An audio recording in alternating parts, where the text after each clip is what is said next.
Salut ma gang de motocyclistes, c'est Sébastien pour Quadis et motocycliste.net, votre chroniqueur. Hey, aujourd'hui, on fait un essai? Non, pas d'essai pour aujourd'hui. Là, vous vous dites, ah, il va nous présenter un nouveau produit. Non, pas de nouveau produit aujourd'hui non plus. Aujourd'hui, je fais quelque chose de vraiment spécial. Je suis à Playa del Carmen, au Mexique. Et puis, je vais vous parler un peu de la mentalité motocycliste qu'il y a ici. Parce qu'en fait, on voit énormément de motos. Puis, je vais vous expliquer un petit peu pourquoi. Je vais aller même visiter les concessionnaires pour vous montrer de quoi ça a l'air. Vous allez voir, c'est vraiment le fun, c'est différent. J'espère que vous allez apprécier. Donc, comme je vous dis, il y a beaucoup de motocyclettes ici au Mexique. On voit beaucoup de scooters. Il y a une raison pour ça. C'est sûr le prix. Le prix est pour beaucoup. On parle, parce que quand on parle de salaire au Mexique, vous savez que c'est déjà pas beaucoup. Pour vous donner un exemple, j'ai une amie qui habite ici, c'est une Québécoise. Elle a 12 ans d'université. 12 ans d'université. Elle est professeure ici à Playa del Carmen au Mexique. Puis elle fait entre 60 et 100 $ par jour environ. Donc ça vous donne une petite idée du salaire. Fait que le monde qui ont des véhicules, c'est plutôt rare. Quand ils en ont, c'est pas des beaux véhicules. Fait que la moto est une alternative se déplacer qui est pas trop chère. Je vais vous parler des marques aussi un peu qu'on retrouve. Ici au Mexique, on a beaucoup de Italica. C'est quoi ça, Italica? En fait, ça sonne un peu italien. C'est voulu, ça sonne plutôt exotique. Mais en fait, Italica, c'est une marque de moto mexicaine. C'est fait ici au Mexique. Puis la plupart du monde, bon, on roule avec ça. Je pense qu'ils ont au-dessus de 70% de la part du marché là, au Mexique. Le prix qui est extrêmement compétitif. Si on compare à ce qu'on trouve ici également, il y a du Honda, il y a du Suzuki, du Yamaha. Je vous dirais que la deuxième marque que je vois le plus, c'est vraiment Suzuki. Par contre, Italica, là, on parle, je vais vous parler de prix un petit peu tantôt. Je vais vous expliquer quelques modèles. Puis il ne faut pas oublier ici que le prix de l'essence également est très élevé. Quand je vous dis très élevé, là, je pense que c'est même plus cher qu'au Québec. On parle à peu près, là, ça doit être pas loin de 2 $ le litre. Entre 1,50 et 2 $ le litre. C'est quand même assez dispendieux pour du monde qui ne font pas beaucoup d'argent. Le prix des loyers ici, ceux qui pensent que ça coûte pas cher le Mexique, c'est vraiment pas vrai. Là. Ici, on est à Playa del Carmen. L'épicerie, ça coûte la même chose. Un loyer ici en ville, un petit loyer, on parle d'à peu près 1000 $ par mois. Puis je vous parle pas du prix d'électricité qui est extrêmement coûteux. Juste faire marcher la climatisation, c'est quasiment impossible pour eux. Là. Même s'ils l'ont, ils ne la font pas fonctionner parce que ça coûte extrêmement cher. On peut facilement monter des billes de 300-400 $ par mois juste en utilisant la clim. Fait que, on va revenir aux motocyclettes, je vous reviens dans 2 minutes. Donc là, je vous amène chez un concessionnaire Suzuki qu'il y a ici. Ici, on est quand même assez central, là, Playa del Carmen. On est dans le centre-ville. C'est assez mexicain, c'est pas trop touristique. Donc, on arrive chez un concessionnaire Suzuki. Juste là. Je vais aller vous montrer quelques machines. Vous allez voir ici, il y a beaucoup de répliques de ce qu'on peut retrouver en Amérique du Nord. Donc, des styles de grosses motos qu'on a. Par contre, la cylindrée est réduite au maximum. On n'a vraiment pas des grosses motos ici. Je vous dirais que c'est entre 125 et 150 cc la plupart des motocyclettes. Pourquoi? C'est sûr, je vous ai parlé tantôt du prix, qui est très important. Puis surtout la consommation d'essence. Donc, ça donne rien ici d'avoir des grosses cylindrées qui consomment parce que le monde n'a pas d'argent pour mettre le gaz dedans. L'autre point, c'est que en ville ici, l'avantage de rouler en moto, c'est de pouvoir se faufiler. Il y a quand même du trafic, quand même beaucoup de trafic. Donc, on peut se faufiler entre les véhicules. Et puis, avec les conditions des routes qu'il y a ici, ça donne absolument rien d'aller vite, là. Tout ce qui peut arriver, c'est de se péter la gueule solide parce que les routes sont vraiment pas belles. Donc, on parle des vitesses là, maximum pour les motos qui vendent ici, c'est environ 90 km/h annoncés par les manufacturiers. C'est amplement.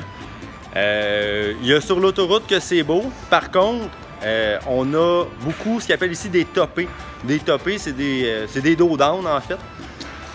Sauf qu'ils ne sont pas toujours annoncés. Fait que ça peut arracher un essieu sur un véhicule, c'est pas trop long.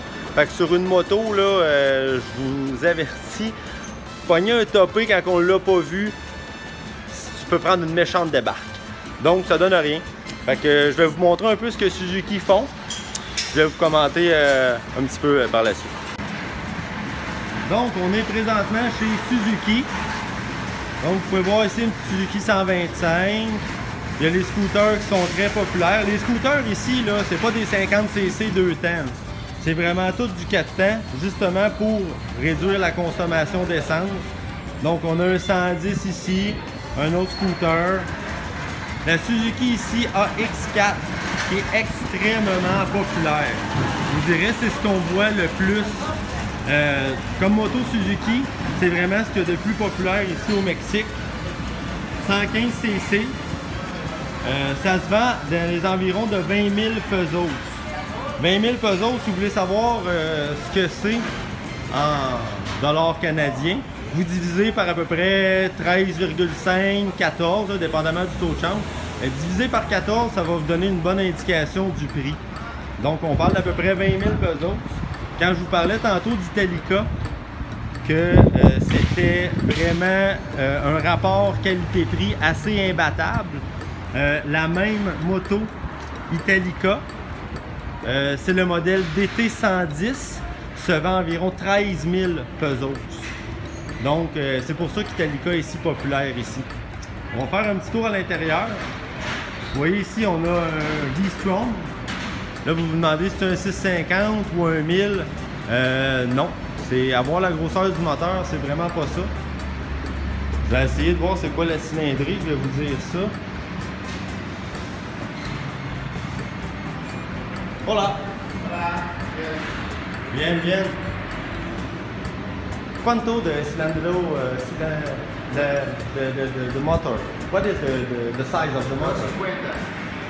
250. Vous voyez que mon espagnol n'est pas super bon. C'est 200-250 cc à peu près, là, cette petite machine-là. C'est un V-Strom, mais avec une petite cylindrée. Ici, on a un GSX-R. GSX-R de Suzuki. Ah, une petite 600, c'est sympathique. Non, non, non, non, non. 150 cc, la GSX-R. 150 cc. Un petit modèle ici, la GSX-S. Même chose. La GSX-S ici se fait pas en 750 ou en 1000, mais bien en 150 cm3. Un petit 150. La petite Suzuki, ça s'appelle les Gixxer. Des petites motos d'entrée de gamme. C'est pas inscrit la cylindrée dessus, là, mais vite comme ça, là, je vous dirais que ça doit être à peu près 150. Ouais, ça doit être 150 également. Donc pour Suzuki, c'est ça. Le gros modèle le plus vendu, le AX4, qui se détaille environ 20 000 pesos, 115 cc de moteur. Vitesse maximale, des alentours de 80 km/h. On va continuer notre tour. Je vais vous parler encore un petit peu d'Italica, étant donné que c'est ce qu'on voit le plus ici, puis que ça détient au-dessus de 70% là, de la flotte de motos au Mexique. Disponibilité des pièces également. Italica ont une très bonne garantie, 2 ans, 20 000 km pour leur moto. Puis étant donné qu'on en trouve partout, ben c'est beaucoup plus facile à réparer, tout le monde peut toucher à ça. Puis au Mexique, là, les véhicules, c'est pas entretenu.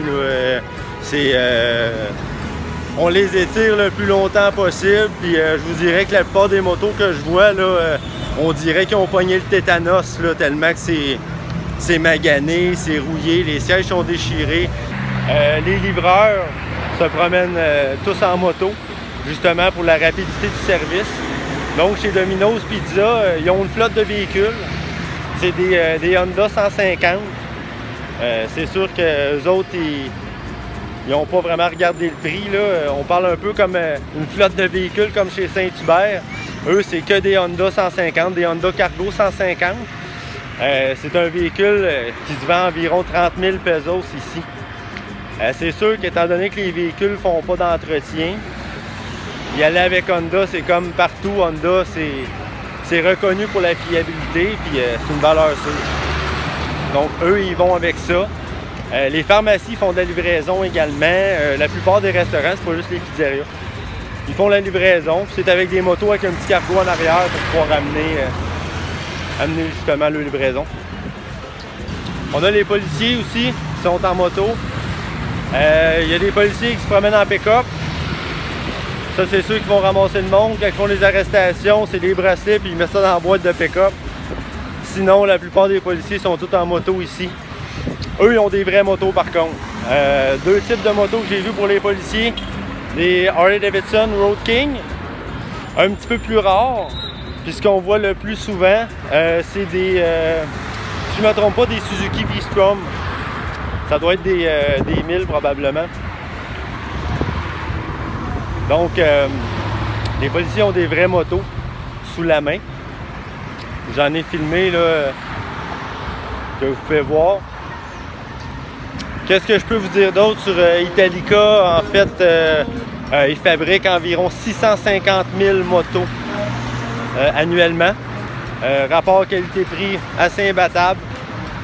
Ce qu'on voit beaucoup, les deux modèles les plus populaires, le scooter qui est fait par Italica, c'est le Italia si je ne me trompe pas, ou Vitalia. Je crois que c'est le Vitalia ou Italia. Bref. Sont toutes bleu poudre. C'est style un peu Vespa. Ça se vend environ 23 000 pesos pour ce scooter-là. Je vous dirais que la plupart du monde qui ont un petit peu les moyens, c'est ce qu'ils achètent. Ça a l'air... j'ai parlé à quelqu'un qui en a une. Ça a l'air très confortable. Ça va super bien. Ils se promènent à deux là-dessus, aucun problème. Donc, c'est quand même une belle machine pour ici, là, je vous le dis. Là. Un scooter. Ce scooter-là, quand on le voit, à comparer aux autres motos qu'on peut voir ici, c'est beau. C'est vraiment beau. Également, je vous ai parlé tantôt du DT110, qui est très populaire, qui est vraiment la moto petit budget. Il y a, comme au Québec, ici, le monde aime ça customiser leur moto. Par contre, on parle de customisation à petit budget. Fait que c'est de la peinture en canne, c'est des têtes de bœuf rajoutées sur la lumière, c'est du tape électrique un peu partout. Bref, on fait ce qu'on peut avec ce qu'on a. Fait que là, j'arrive chez Kawasaki. Je vais montrer ça ici, on le voit bien. Oui, un dealer Kawasaki. Je ne sais pas si c'est ouvert. On va aller voir ça. On voit ici l'atelier de réparation. On est chez Kawasaki. L'atelier de réparation ici. C'est pas grave. Hein? Une moto à la fois. Je vais aller vous montrer le dealer. Des belles machines. À mon goût personnel, c'est vraiment des belles machines. Le prix est quand même en conséquence par contre. Là, les petites boxers ici, 150. Hola! I make a video for the website Canadian on motorcycle. It's okay for you? That's it. Donc, vous pouvez voir ici les petites boxers à 25 000 pesos, des petites boxers 150. Le prix est quand même raisonnable parce que quand on compare avec la Honda Cargo 150, qui est vraiment moins belle, là, je vais essayer de vous filmer le devant. Là, le devant de la Kawasaki est vraiment beau. La Honda se vend 30 000 pesos environ. Donc on a une bonne différence de prix. Je vais aller vous montrer des petites beautés. Pas tout de suite, je vais vous montrer le scooter avant, un Izuka. 150 cc, 4 temps, 25 000 pesos. Mais on parle d'un moteur 4 temps, 150 cc, avec une vitesse maximum d'environ 90 km/h. Ça ici, on parle vraiment de la bombe pour le Mexique.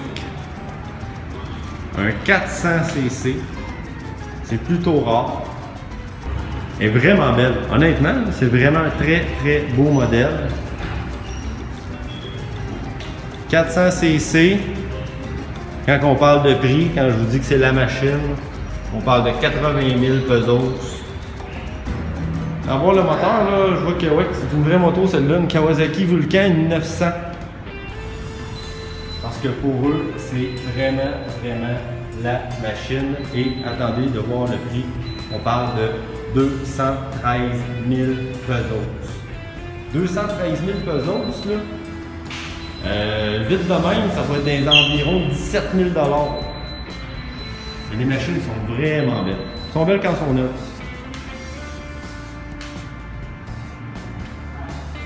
Il y a vraiment beaucoup plus de qualité de modèles haut de gamme chez Kawasaki que quand on compare avec Italica, Suzuki, même Honda ici ont vraiment des modèles, c'est toujours du bas de gamme. Là ici on a la petite Kawasaki Ninja 300. Il y a quelqu'un qui peut se payer ça ici, là, il doit débourser 122 000 pesos. Donc, grosso modo 9 000 $ environ. Les modèles sont vraiment très beaux. On parle des petits 220, un petit Avenger 220 ici. On dirait quasiment un Harley 750. Fait que pour Kawasaki, on a pas mal fait le tour ici. Ils sont très gentils de nous avoir accueillis. Gracias, amigo. Salut, les gars. Donc, c'est ce qui met fin à la tournée des concessionnaires. J'en ai pas vu d'autres, là. Je peux pas vous dire Honda ou les autres marques là, de quoi ça a l'air leur concession. Par contre, c'est sûr qu'au niveau des modèles, on en a beaucoup moins. Je vous parle depuis tantôt d'Italica. Italica se vend partout. Quand je vous dis partout, c'est vraiment partout. Au Walmart, parce que oui, il y a un Walmart ici au centre-ville. Ils en vendent au Walmart. Ils en vendent à l'épicerie. Où je fais mon épicerie, ça s'appelle le Mega. C'est un genre d'IGA. Ils vendent les motos Italica à cet endroit-là, avec des plans de financement et tout. Des magasins d'électronique. On va rentrer dans un magasin d'électronique. D'un côté, ils vendent des téléviseurs. De l'autre côté, il y a des sofas. Dans le fond, il y a une banque. Puis d'un côté, ils vendent du Italica. Donc, c'est comme ça ici. Fait que c'est vraiment présent partout. Je vous parlais de la police en pick-up. Quand ça arrive qu'on les voit, c'est ça. Avec du monde avec des mitraillettes dans la valise. Fait que les autres sont à moto. Fait que bref, c'est ce qui met fin à mon petit tour de ville au Mexique. J'espère que vous avez apprécié.